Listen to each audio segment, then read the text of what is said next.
Hello and welcome to Before Exams. Here we help you to prepare for your competitive examinations.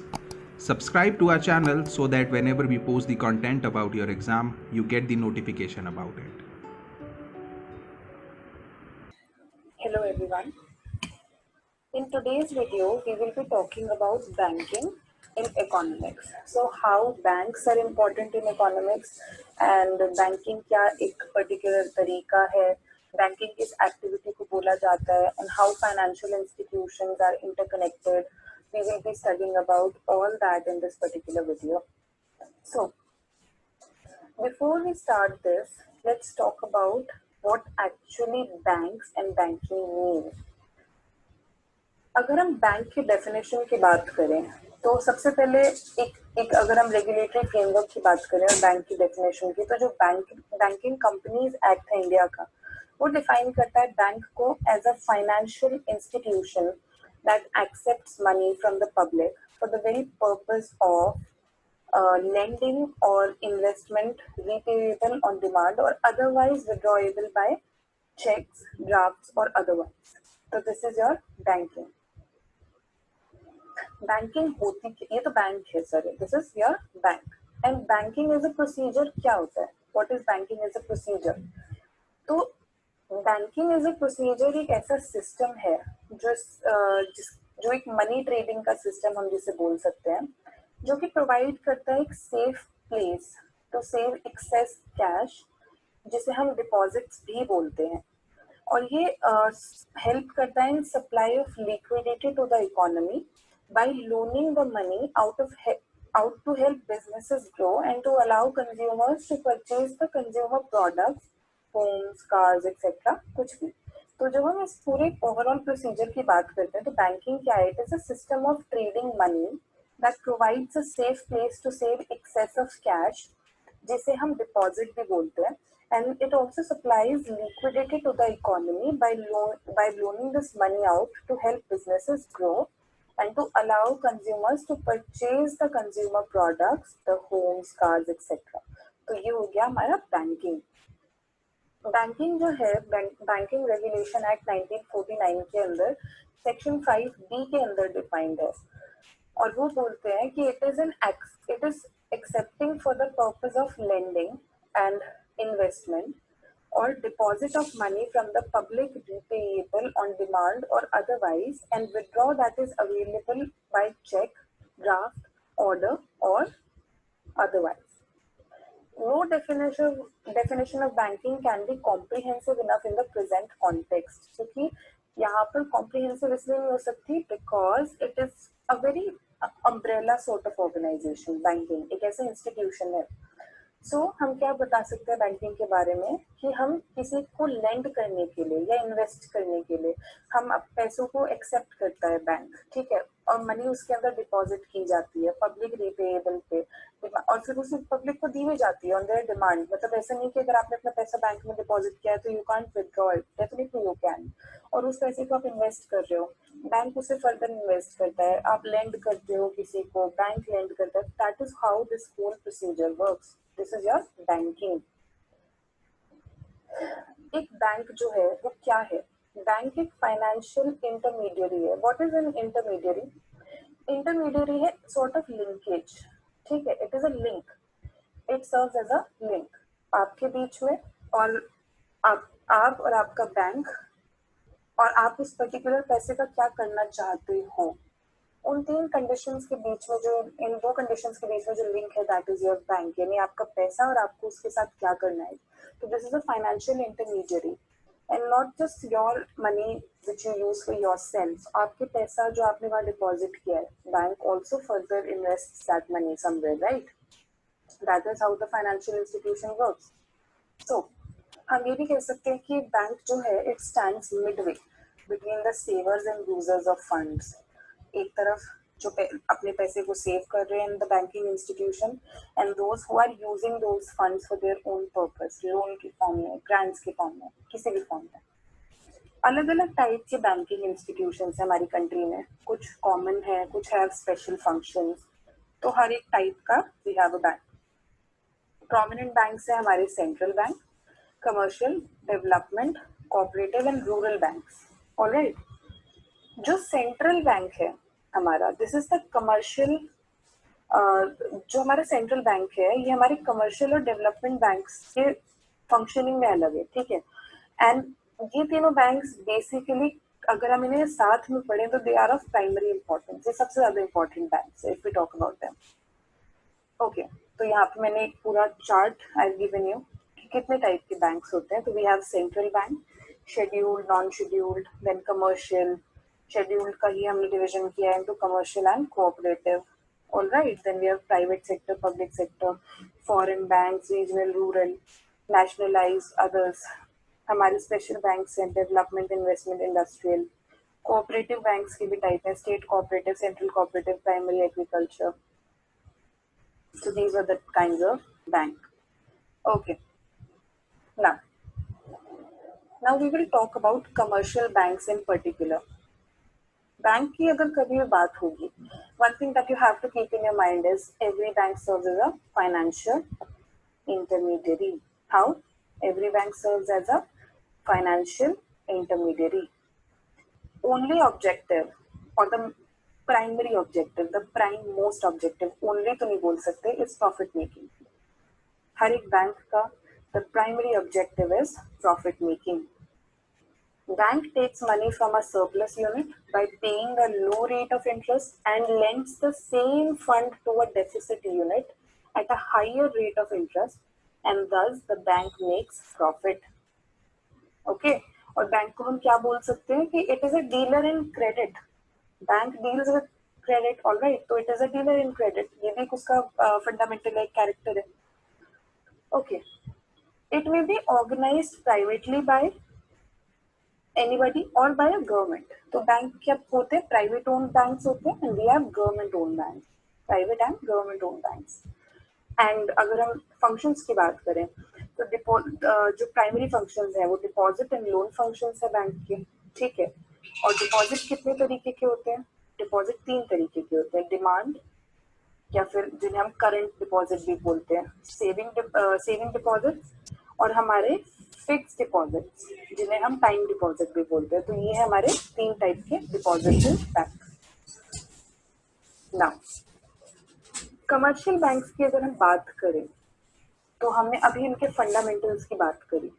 तो जो भी fund यहाँ पे obtain किए जाते हैं from various classes of people, they are pooled together and lend to the users of capital, ठीक है. अब लेंडिंग की बात आई है तो it is also to be taken care of कि बैंक्स जो है they do not lend the entire sum of deposit, no, rather they lend a portion and that portion is kept and the other portion is kept in the form of cash. तो जो portion उन्होंने cash की form में रख लिया है उसे हम क्या बोलते हैं? It is called the cash reserve ratio, which is needed in order to meet the unforeseen demands of some depositors. तो ये वो वाला पोर्शन है जो बैंक्स ने कैश में अपने पास रख लिया है, ठीक है. In the loans and advances, banks maintain a diversified portfolio also in order to seek a balance between the liquidity and profitability. So what we can say is that banks have the whole loan advance wala procedure, and in order to maintain a diversity in this, they have this diversified portfolio जो maintain करके रखते हैं in order to seek a balance between liquidity and profitability. Okay. Also, banks perform some other functions like they enhance their yield, they keep valuables in their custody, वो valuables custody करके अपनी yield बढ़ाते हैं. They collect checkable amount, वो shares को purchase and sell करते हैं, debentures. Also वो agent की तरह act करते हैं between their customers. Okay, and besides all this, they act as trustee and executors of wills also. So क्या हो गया फिर यहाँ पे? These are the all functions, and they also pay bills of the customers. So commercial banks की जो functions है, they are varied and very distinctive in nature.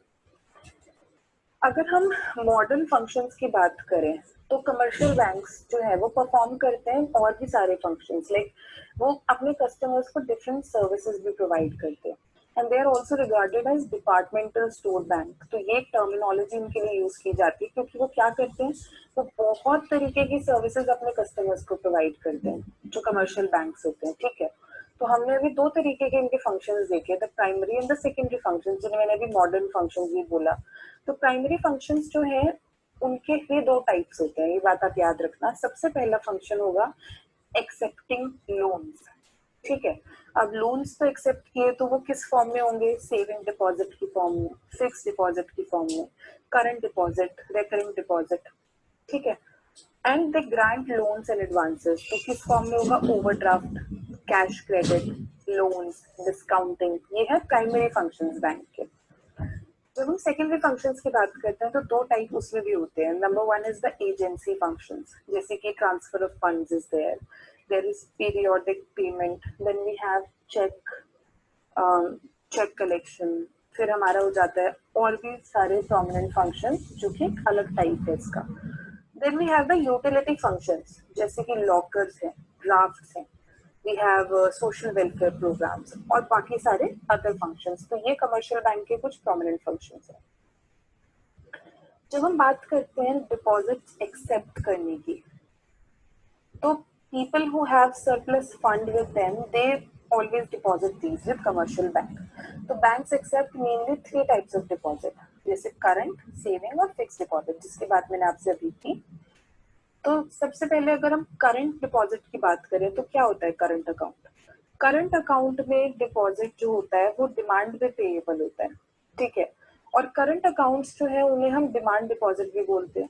तो ये अकाउंट बेसिकली ट्रेडर्स और बिजनेसमैन ही यूजुअली ऑपरेट करते हैं, because they need amount when it's, because उन्हें जो डिपॉजिट की रिक्वायरमेंट होती है वो एक इस बोल सकते हैं इन प्रॉम्प्टू डिमांड, जो कि उनकी पर्टिकुलर डिमांड के बेस पर ही बैंक उन्हें फॉरवर्ड करेगा।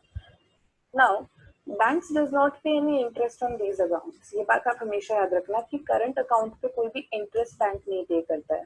Banks provide various services to the current account holders, जैसे कि चेक के बेस पे पेमेंट करना, collection of payment of cheque, also draft भी इशूज कराए जाते हैं on the behalf of the account holder. तो ये कुछ फैसिलिटीज हैं जो करंट अकाउंट पे आपको मिलती है।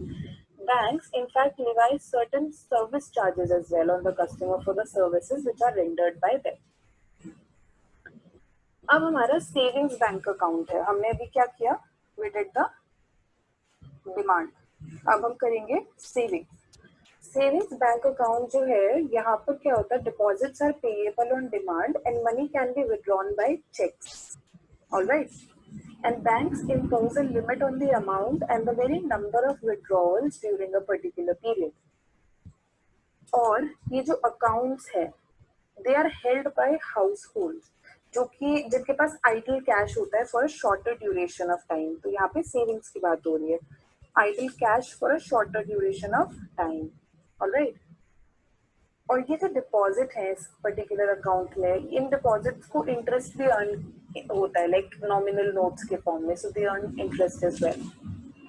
नाउ हमारे फिक्स्ड और टाइम डिपॉजिट्स, जो कि सबसे ज्यादा प्रोमिनेंट डिपॉजिट्स हैं हमारी इकोनॉमिक्स के अंदर, ये क्या है, this is a money which is deposited for a fixed period. जैसे कि 6 महीने के लिए हमने कोई डिपॉजिट कर दिया, 1 साल के लिए, 2 साल के लिए, 5 साल के लिए, तो ये एग्जाम्पल हो गया हमारा फिक्स्ड डिपॉजिट का। These deposits are not payable on demand, no.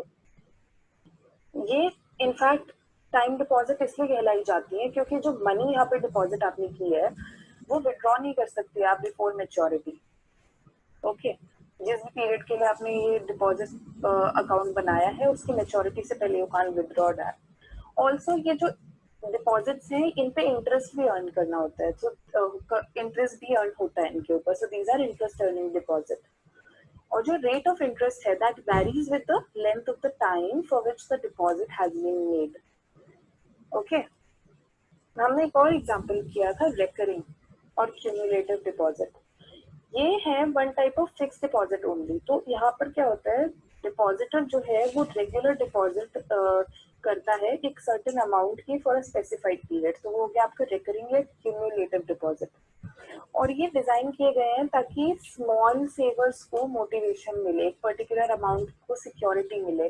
और अगर आपकी इनकम उतनी नहीं है but still you want to step into this saving thing, तो what you can do is regular time period पे you can have this petty investment. आप 5-5 हजार करके सेव करो, कुछ भी करो, दैट बिकम्स योर रिकरिंग और योर क्यूमुलेटिव डिपॉजिट।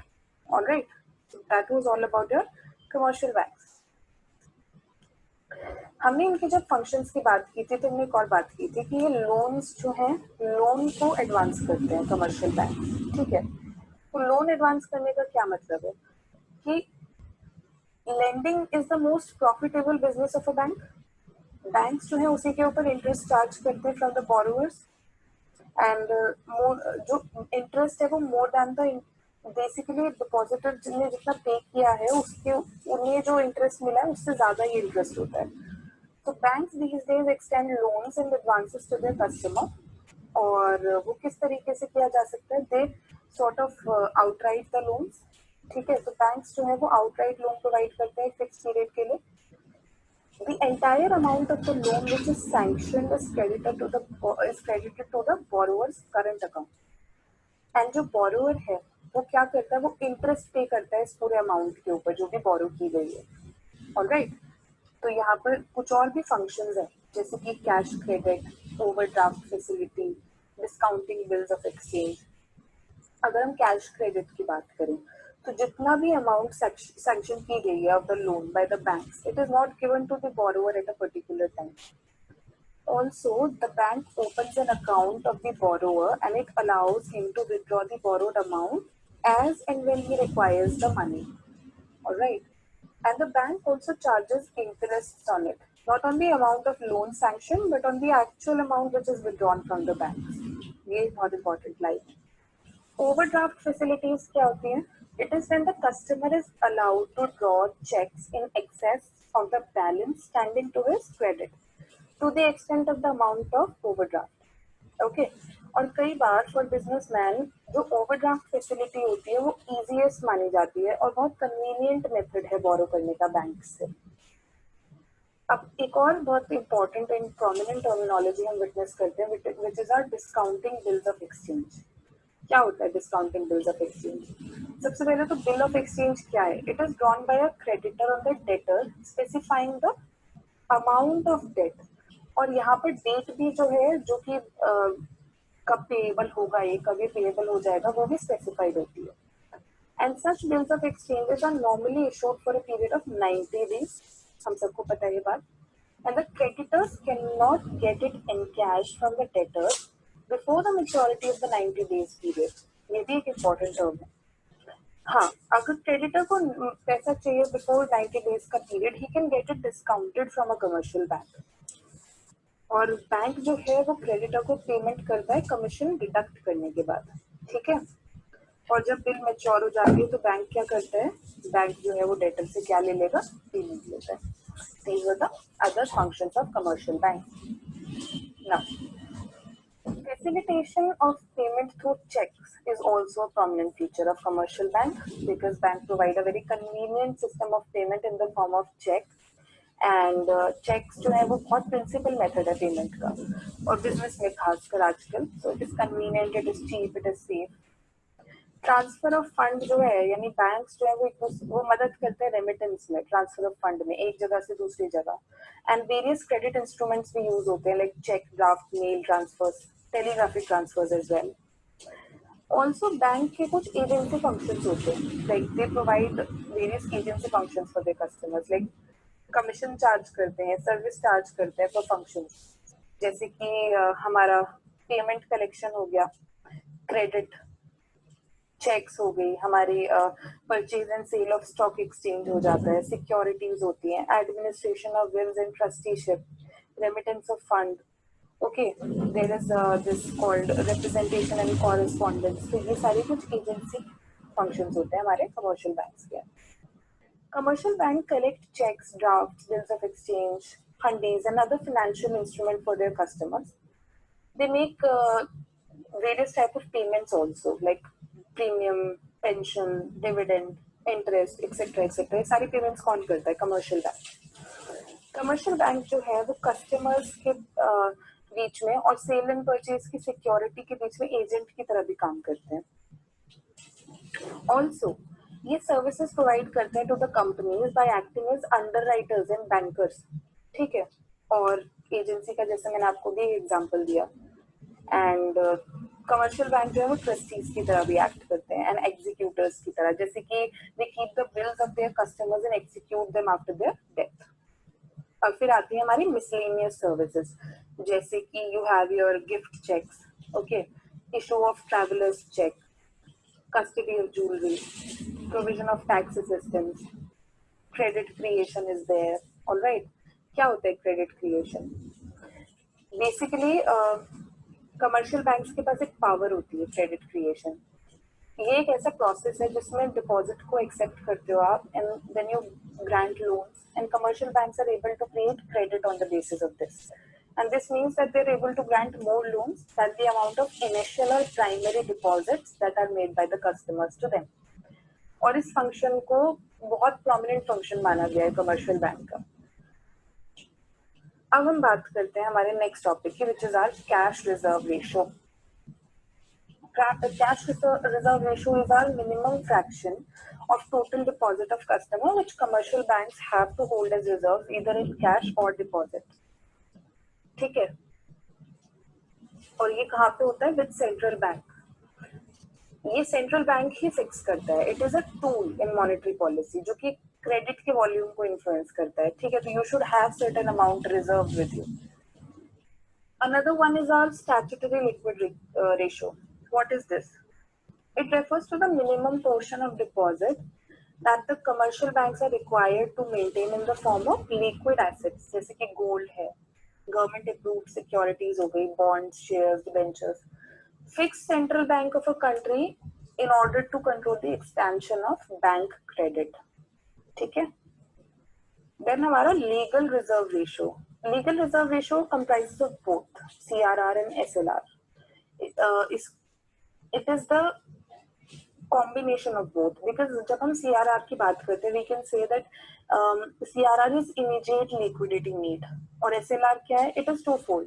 ये प्रॉफिटेबिलिटी के लिए भी यूज होता है, लिक्विडिटी के लिए भी। तो LRR जो है वो इन दोनों का कॉम्बिनेशन है। ओके, अब हम बात करते हैं certain principles of commercial bank की, कि वो किस प्रिंसिपल पे ऑपरेट करते हैं। सबसे पहले तो प्रिंसिपल ऑफ सेफ्टी, हम ये तो एक प्रोमिनेंट प्रिंसिपल है safety. Then we have principle of relation, principle of specialisation, principle of publicity economy. ठीक है, information of clients, information of the very bank itself, then principle of collection of savings, principle of solvency, liquidity, profitability हम पहले ही पढ़ चुके हैं। profitability and liquidity major principles हैं। then we have principle of location, ठीक है, principle of loan and investment policies, these were certain important principles। now अगर हम बात करें प्रिंसिपल्स ऑफ लिक्विडिटी की, क्या है प्रिंसिपल ऑफ लिक्विडिटी? यानी कि डिपॉजिट्स जो है वो डिमांड के बेस पे रिपेएबल होते हैं एंड ऑन और after expiry of a certain period. तो एवरीडे डिपॉजिटर्स ईदर डिपॉजिट और withdraw the cash. To meet the very demand, all the commercial banks have to keep certain amount of cash in their custody। तो ये principal पे operate करते हैं, वो थोड़ा बहुत कैश तो हमेशा they should have. Principle of profitability, basic agenda क्या है? To generate profit. Principle of solvency का क्या मतलब है? कि जो बैंक्स हैं वो फाइनेंशियली साउंड होने चाहिए और एक रिक्वायर्ड कैपिटल उनके पास हमेशा होनी चाहिए। Then we have principle of safety, जो फंड्स है बैंक के पास they should be very cautious about the funds. Okay, and then principles of what we have principle of collection of savings, यानी कि कमर्शियल बैंक जो है वो हमेशा एक ह्यूज अमाउंट उनके पास होती है जो कि वो क्लाइंट्स उनके पास इन्वेस्ट करते हैं जो उनके पास आइडल मनी है। ठीक है, तो बैंक्स आजकल क्या कर रहे हैं, इस मनी को टारगेट कर रहे हैं ताकि मोर एंड मोर सेविंग जो है वो जनरेट कर सके फॉर द पीपल। तो ये उनका बेसिक एजेंडा होना चाहिए for a healthy commercial bank undergoing. Also there is principle of loan and investment policy. हमें पता है कि the main earning source of commercial bank is lending and investing money. तो ये एक बोनाफाइड तरीके से होना चाहिए so that they should have a sound investment. हमने फिर बात की थी प्रिंसिपल ऑफ पब्लिसिटी की, which is very self-explanatory. Principle of economy is there, principle of secrecy, principle of modernization, principle of specialization. All right, so these are the principles. Now, Now we will move on to central bank. What is a central bank? Central bank is the apex institution which is charged with the responsibility of managing the expansion and contraction of volume of money. ठीक है? And it is also responsible for the supply of general economic welfare. इसके भी कुछ functions है. क्या functions है इसके? कि it acts as a lender of last resort to banks. जब banks के पास कोई और option नहीं होता, they move to the central bank. ये notes and coins issue करता है. It also set the standardized interest rates in the country. Target set करता है, inflation target set करता है. Okay, and stable financial system ensure करता है, growth and employment को ensure करता है. तो हमने इसके functions के बारे में पढ़ा, monetary policy की formulation को क्या करता है, printing and distribution of banknotes is also a function of central bank. ठीक है, there is monopoly of note issue and bankers, agent and advisor to the government. Central bank की prominent functions हैं.